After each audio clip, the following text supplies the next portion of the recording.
اعوذ باللہ من الشیطان الرجیم بسم اللہ الرحمن الرحیم ومن يرغب عن ملة ابراہیم الا من صفح نفسہ وَلَقَدِ اصْطَفَيْنَاهُ فِي الدُّنْيَا وَإِنَّهُ فِي الْآخِرَةِ لَمِنَ الصَّالِحِينَ۔ اللہ تبارک و تعالیٰ نے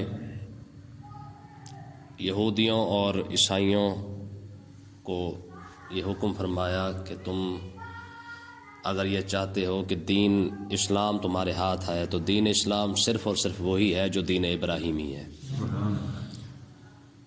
یہ اس آیت کے شان نزول یہ ہے کہ حضرت سیدنا عبداللہ بن سلام رضی اللہ تعالی عنہ جو یہودی عالم تھے، بعد میں کلمہ پڑھا انہوں نے، صحابی رسول ہے، انہوں نے اپنے بھتیجے، ایک کا نام مہاجر اور ایک کا نام سلمہ تھا، اس کو انہوں نے اسلام کی دعوت دی اور ان کو کہا کہ تم جانتے ہو کہ تورات کے اندر یہ سب کچھ لکھا ہوا ہے کہ اللہ تبارک و تعالیٰ اولاد اسماعیل میں سے ایک نبی پیدا کرے گا، اس کا نام احمد ہوگا، تو یہ سب کچھ تم پڑھ چکے ہو، تمہاری کتاب میں یہ سب کچھ موجود ہے، تو فلہٰذا اب تم ایمان لاؤ، یہی کامیابی کی راستہ ہے، اس کے علاوہ کوئی دوسرا راستہ نہیں ہے۔ تو ہوا یہ کہ سلمہ جو تھے وہ اسلام انہوں نے قبول کر لیا اور مہاجر نے انکار کر دیا۔ تو اللہ تبارک و تعالیٰ نے ارشاد فرمایا وَمَن يَرْغَبُ عَن مِلَّةِ إِبْرَاهِيمَ، اور ابراہیم علیہ السلام کے دین سے کون منہ پھیرتا ہے؟ فرمایا صرف الا من صفح نفسہ، صرف وہ شخص جو دل کا احمق ہے، بے وقوف ہے، ٹھیک ہے، جو دین سے پھر جائے سب سے بڑا بے وقوف وہی ہے۔ اللہ تبارک و تعالیٰ نے ارشاد فرمایا وَلَقَدِ اصْطَفَيْنَاهُ فِي الدُّنْيَا، ہم نے ابراہیم علیہ السلام کو دنیا میں چن لیا تھا، وَإِنَّهُ فِي الْآخِرَةِ لَمِنَ الصَّالِحِينَ، اور آخرت میں وہ ہمارے قرب پانے والے جو قابلیت والے لوگ ہوں گے انہی میں سے ایک ابراہیم علیہ السلام ہے۔ اب اس آیت سے ایک مسئلہ سمجھ آیا کہ جو شخص دین سے پھر جائے، دین کو پس پشت ڈال کے دنیا کی طرف جاتا ہے یا دوسری تعلیم کو، دوسرے ہنر کو ترجیح دیتا ہے، تو اس کو اللہ تبارک و تعالیٰ نے خود ہی بے وقوف فرمایا ہے۔ یعنی سب سے بڑا بے وقوف شخص وہ ہے کہ جو دین کو چھوڑ دے اور دنیا کی طرف رغبت کرنا شروع کر دے۔ اور آپ مجھے بتائیں، اب اس قانون کے تحت تو یہ سمجھ میں آ جاتا ہے کہ جو شخص اب دیندار بندے کو شودا اور مولوی سمجھتے ہیں، اب سیانے تو مولوی نکلے نا، ٹھیک ہے، جو دنیا کی طرف چلا گیا اس کو تو رب بے وقوف کہہ رہا ہے، جس نے دوسری تعلیم کو ترجیح دیا اس کو تو رب بے وقوف کہہ رہا ہے، ٹھیک ہے۔ اس کا مطلب یہ کہ رب نے سیانا صرف اسے ہی کہا ہے جو ابراہیم علیہ السلام کے دین کی طرف چلا ہے۔ تو اس کا مطلب اس لیے حضرت عبداللہ بن مبارک فرماتے سب سے زیادہ سیانے جو لوگ ہیں نا یہ انبیاء ہے، اور انبیاء کے بعد سب سے زیادہ سیانے لوگ جو ہے وہ صرف اور صرف علماء ہے۔ وجہ کیا ہے؟ فرمایا وجہ یہ ہے کہ انہوں نے اپنی آخرت کو بھی سنوار لیا، اپنی دنیا کو بھی ساتھ ساتھ لے کر چلے ہیں، ٹھیک ہے۔ تو اللہ تبارک و تعالیٰ نے فرمایا جو دنیا کے دین کو چھوڑ کر کسی بھی طرف وہ جائے گا وہ بندہ بے وقوف ہے۔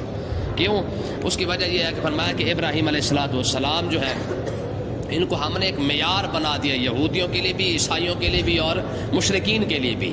اب ایک ہی طریقہ ہے، جو بندہ اپنے آپ کو اپنا دین اسلام کی طرف لانا چاہتا ہے وہ دین ابراہیمی کی طرف دیکھے، جو شخص دین ابراہیمی پر چلے گا وہ دین اسلام پر ہے، اس کے علاوہ کوئی دوسرا راستہ نہیں ہے۔ فرمایا کہ ہم نے ابراہیم علیہ السلام کو دنیا میں بھی چن لیا اور آخرت میں بھی چن لیا ہے۔ دیکھیں دنیا میں تو ان کی جو شان اللہ تبارک و تعالیٰ نے یہ دکھائی کہ یہودی، عیسائی، مشرکین ہر کوئی جو ہے وہ ابراہیم علیہ السلام کو مانتا ہے، اور آخرت میں حدیث پاک کے اندر آتا ہے کہ اللہ تبارک و تعالیٰ قیامت کے دن 3 کرسیاں رکھے گا۔ کتنی؟ 3 کرسیاں، ایک درمیان میں ہوگی، دوسری کھبے سجے دائیں بائیں ہوگی۔ درمیان والی کرسی پر اپنی شان کے ساتھ وہ خود نزول فرمائے گا، بیٹھنا تو اس کے شایان شان ہے ہی نہیں، اب کیا کہہ سکتے ہیں۔ بہرحال اتنا سمجھ لیں کہ درمیان والی کرسی پر اس کا اپنا ہی جلال ہوگا، ٹھیک ہے۔ میرے پاس وہ الفاظ نہیں کہ ہم اس کا انداز ادا کر سکیں، لیکن درمیانی والی کرسی جو ہے وہ اسی کی ہوگی۔ تو آقا علیہ السلام نے ارشاد فرمایا کہ جو دائیں کرسی ہے اس پر اللہ تبارک و تعالیٰ مجھے بٹھائے گا، اور بائیں کرسی پر ابراہیم خلیل اللہ کو بٹھائے گا۔ اور دنیا کے اندر یہ واحد اپنا قیامت کے دن یہ واحد شخصیت ابراہیم علیہ الصلوۃ والسلام ہو جن کو اللہ تبارک و ہے، جن کو اللہ تعالیٰ قیامت کے دن ہی جو ہے وہ اپنا جنت کا جو لباس جو ہے قیامت کے دن ہی پہنا دے گا، جنت میں جانے سے پہلے آقا علیہ الصلوۃ والسلام کو تو قبر مبارک سے پہنا دیا جائے گا، ابراہیم علیہ الصلوۃ والسلام کو اللہ تعالیٰ میدان محشر کے اندر ہی پہنا دے گا، ٹھیک ہے، آخرت میں یہ ان کا مقام ہے، اور جنت کے اندر یہ واحد شخص ہوں گے جن کو اللہ تبارک و تعالیٰ داڑھی رکھنے کی اجازت عطا فرمائے گا۔ پوری دنیا پورے جنت کے اندر کسی شخص کی داڑھی نہیں ہوگی، صرف واحد ابراہیم خلیل اللہ ہے جن کی داڑھی جنت کے اندر بھی ہوگی۔ آگے دیکھیں جی، فرمایا اذ قال لہ ربہ اسلم، مقام ایسے نہیں ملا ہے، ذرا آگے بھی دیکھیں، فرمایا جب اس کے رب نے فرمایا اسلم، گردن رکھ، کیا کہا؟ قال اسلمت لرب العالمین، کہا میں تمام عالمین کے پالنے والے کے سامنے میں نے گردن رکھ دی۔ جب بھی ہم نے کہا ابراہیم ایسے کرنا ہے، بس ٹھیک ہے، ہو گیا، ہم نے کہا ختنہ کرنا ہے، ابراہیم جبرائیل علیہ السلام جنت میں گئے اوزار لینے کے لیے، پیچھے کہاڑی اٹھا کے اپنے ختنہ کر ڈالا۔ کیوں جی؟ جبرائیل علیہ السلام نے آ کے حکم دیا تھا جی اللہ تبارک و تعالیٰ فرما رہا کہ آپ اپنا ختنہ کریں۔ اچھا، اتنی بات کر کے جبرائیل علیہ السلام چلے گئے، جب واپس آئے تو دیکھا تو خون و خون۔ انہوں نے عرض کی سرکار یہ کیا ہے؟ آپ نے فرمایا تم نے تو کہا تھا رب کا حکم ہے ختنہ کرنا ہے۔ کہا حضور میں تو جنت کے اندر گیا تھا اوزار لینے کے لیے تاکہ آپ کو درد نہ ہو۔ تو آپ نے فرمایا جب محبوب کا حکم آ گیا کہ ختنہ کرنا ہے تو کرنا ہے، پھر درد کیا اور تکلیف کیا؟ کہا جی میں تو اوزار لینے گیا تھا۔ آپ نے فرمایا میں نے اپنا کلہاڑی کے ساتھ ہی کام چلا دیا ہے، ٹھیک ہے نا جی؟ اتنا یعنی اتنی زیادہ جلدی کرنے والے، ٹھیک ہے۔ ایک فرشتے کو اللہ تبارک و تعالیٰ نے بھیجا بکریاں دے کر، ابراہیم علیہ الصلوۃ والسلام بیٹھے ہوئے ہیں، وہ بکریاں چرا رہا ہے، تھوڑی سی دور چرانے لگ گیا تو ابراہیم علیہ الصلوۃ والسلام بیٹھے ہوئے تھے، اس نے نا بڑی خوبصورت آواز کے ساتھ جب اللہ تبارک و تعالیٰ کا نام لیا نا، ابراہیم علیہ الصلوۃ والسلام دوڑتے دوڑتے آ گئے، کہنے لگے یار ایک بار پھر تو سنا دے، ٹھیک ہے۔ بلکہ بکریاں ابراہیم علیہ السلام کے پاس ہی چروا رہے تھے، یہ چرا رہے تھے، فرشتہ وہاں پہ انسانی صورت کے اندر کھڑا ہو کے نا رب کا نام لیا تو یہ دوڑ کے آ گئے، ٹھیک ہے۔ کہنے لگے یار ایک بار پھر تو سنا، یار بڑا کمال کے یار تو نے انداز کے ساتھ میرے رب کا نام لیا ہے۔ کہا دے گا کیا؟ کہا یار چوتھائی حصہ بکریاں تیری، پھر سنا۔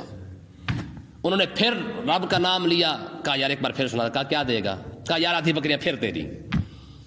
اس طرح کر کے نا ابراہیم علیہ الصلوۃ والسلام نے ساری بکریاں صرف رب کا نام سنتے سنتے دے دی، ٹھیک ہے۔ پھر کہا یار ایک بار پھر تو سنا دے۔ کہا ساری بکریاں تو میں نے تو تیری لے لی ہیں، تو نے مجھے دے دی ہیں، اب تیرے پاس کیا بچا ہے؟ تو ابراہیم علیہ الصلوۃ والسلام نے کہا یار بکریاں لے لیے تو چرواہے کی ضرورت بھی تو پڑے گی نا، ہے مجھے چرواہا ہی رکھ لے، کم سے کم میرے رب کا نام ہی سنا دے، میں تیری بکریاں چراتا رہوں گا۔ کیوں جی؟ ہائے ہائے ہائے، کہتے ہیں سب کچھ لٹا کے خوشوں کے اشکوں سے بھرا ہے دامن، ٹھیک ہے نا۔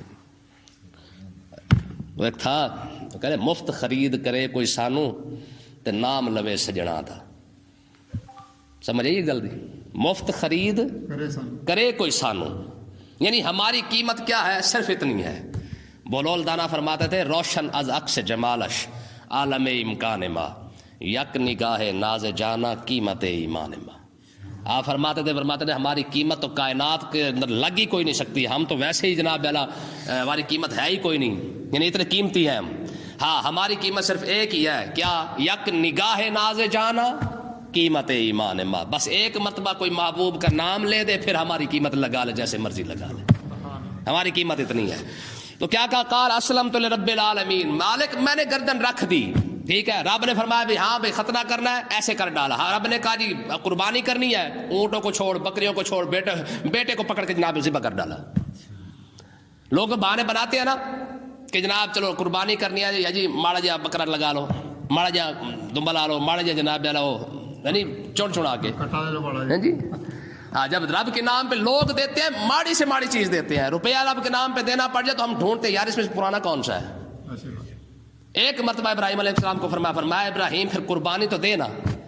کہا مالک تجھے کیا دوں؟ فرمایا مجھے جو سب سے زیادہ پیاری ہے نا وہی دے۔ فرمایا سب سے زیادہ پیارا تو پھر اسماعیل ہی ہے۔ پھر لے کے منٹ نہیں مارا، جوان کے پتر نے جناب والا چھری پھیر کے رکھ دی ہے۔ اللہ اکبر۔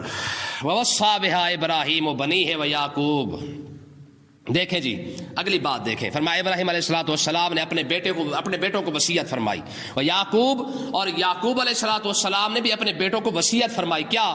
یا بنیا، اپنے بیٹوں کو، ٹھیک ہے، فرمایا یا بنیا ان اللہ اصطفیٰ لکم الدین، بے شک اللہ تعالیٰ نے تمہارے لیے اس دین کو چن لیا ہے۔ کس کو؟ اسلام کو، دین ابراہیم، دین اسلام کو چن لیا ہے۔ فلا تموتن الا وانتم مسلمون، خبردار مسلمان ہو کر مرنا، اس سے کے بغیر نہ مرنا۔ یار جاتے جاتے بھی کیسی وصیت کی ہے۔ ہم مرتے مرتے کیا کرتے ہیں؟ فلانا پلاٹ تیرا، فلانی گڈی تیری، فلانی کوٹھی تیری، فلانی شے تیری، فلانی شے تیری، ٹھیک ہے۔ تو رب نے فرمایا میرا ابراہیم دنیا سے جاتے جاتے بھی اپنے بیٹوں کو کیا وصیت کی؟ فرمایا خبردار، اور جب بھی مرنا رب کے نام پہ مرنا، ایسا نہ ہو کہ تم اسلام کو چھوڑ کر مر جاؤ، کوشش کرنا یار اسلام کی حالت میں تمہاری موت ہے۔ فرمایا یعقوب علیہ السلام نے بھی یہی وصیت اپنے بیٹوں کو کی تھی، اور ابراہیم علیہ السلام نے بھی۔ لیکن میں پہلے بھی آپ کو ایک بڑی خوبصورت بات سناتا رہتا ہوں، شاید آپ کو یاد ہو کہ جب حضرت سیدنا یعقوب علیہ السلام کے پاس یوسف علیہ السلام کی خبر آئی تھی نا، فلما ان جاء البشیر القى ولا وجه فرتد بصیرا قال لم اقل لكم اني اعلم ما لا تعلمون، ٹھیک ہے، کہ وہ جو آپ کے بھائی نے آ کے کہا تھا جناب مبارکہ آپ کا بیٹا زندہ ہے، صرف زندہ نہیں ہے بلکہ مصر کا بادشاہ بھی ہے۔ آپ نے فرمایا اس بات کو چھوڑ، بادشاہی کا ہم نے کیا کرنا ہے، فقیروں کا بادشاہی سے کیا کام ہے؟ فرمایا یہ بتا کس دین پر ہے؟ ترجیح دیکھیں یار، 40 سال کے بعد خبر مل رہی ہے کہ یوسف زندہ ہے، وہی یوسف ہے اب یدت عیناہ من الحزن، جس کے لیے رو رو کر آنکھیں سفید کر بیٹھے ہیں۔ آج 40 سال کے بعد خبر بھی مل گئی ہے کہ جناب مبارک کو 40 سال کا رونا کام آ گیا ہے، آپ کا یوسف زندہ ہے، اور صرف زندہ نہیں ہے، تخت پہ بیٹھا ہوا ہے، تخت شاہی جناب آج اس کے لیے جو ہے وہ مزین ہو چکی ہے۔ تو آپ نے فرمایا تخت کو چھوڑ، یہ بتا ٹھیک ہے یوسف زندہ تو ہے، اب بتا کس دین پر ہے؟ کہا انہوں نے کہ جناب اسلام پر ہی ہے، اس میں کوئی پریشانی والی بات نہیں ہے۔ تو آپ نے پھر فرمایا الحمدللہ رب العالمین، الحمدللہ رب العالمین۔ مقصد کیا ہے کہ یار اس آیت سے یہ تو ثابت ہو گیا کہ کم سے کم ہم اپنی اولاد کو جو وصیت کریں، دنیا داری تو ہم دے ہی رہے ہیں، وہ تو ہے ہی انہی کے لیے کما رہے ہیں نا، کم سے کم ہم اپنی اولاد کو سیدھے راستے پر تو لگا سکتے ہیں کہ نہیں لگا سکتے؟ آگے دیکھیں جی، ام کنتم شہداء اذ حضر یعقوب الموت، یہودیوں نے الزام لگایا، یہودیوں نے یہ الزام لگایا، انہوں نے کہا جی ابراہیم علیہ السلام نے اور یعقوب علیہ السلام نے یہ وصیت کی تھی کہ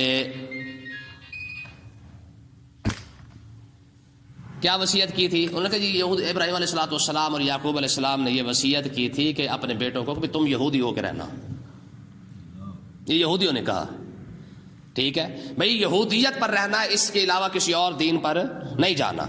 تو اللہ تبارک و تعالی نے اب ان کے بارے میں ارشاد فرمایا ام کنتم شہداء اذ حضر یعقوب الموت، فرمایا جب یعقوب علیہ السلام کی موت کا وقت آیا کیا تم اس وقت موجود تھے؟ کیسی یار دلیل ہے یار، کہتے ہیں منہ پہ مارنا اور منہ توڑ کے رکھ دینا، یہ چپیٹ نہیں پاڑی گئی بڑی زبردست قسم کی ہے؟ اور تم جو کہہ رہے ہو کہ یعقوب علیہ السلام نے یہ وصیت کی تھی، بھئی ہمیں یعقوب علیہ السلام کی وصیت تھی بھئی تم نے یہودی رہنا ہے، ام کنتم شہداء، تم جب یعقوب علیہ السلام یہ بات کر رہے تھے تم وہاں موجود تھے، تمہارے وڈکے موجود تھے وہاں پہ، ٹھیک ہے۔ آگے اللہ تبارک و تعالیٰ نے کیا فرمایا اب میں بتاتا ہوں کہ یعقوب علیہ السلام نے اپنے بیٹوں کو کیا فرمایا تھا۔ فَإِذْ قَالَ لِبَنِيهِ مَا تَعْبُدُونَ مِن بَعْدِي، اب یہ وصیت ہے حضرت یعقوب علیہ السلام کی جو اللہ تبارک و تعالیٰ نے ارشاد فرمائی ہے۔ میں تمہیں بتاؤں کہ یعقوب علیہ السلام نے کیا کہا تھا۔ یعقوب علیہ السلام نے اپنے بیٹوں کو فرمایا تھا مَا تَعْبُدُونَ مِن بَعْدِي، اے میرے بعد کس کی عبادت کرو گے؟ قالو، سب نے یہ کہا تھا نعبد الہک و الہ آبائک ابراہیم و اسماعیل و اسحاق، سبحان اللہ۔ تو سب بیٹوں نے یہ کہا تھا، انہوں نے کہا ابا آپ پریشان نہ ہو، الہ کا ہم اس کی عبادت کریں گے، الہ کا جو آپ کا الہ ہے، آپ کا خدا ہے، و الہ آبائک جو آپ کے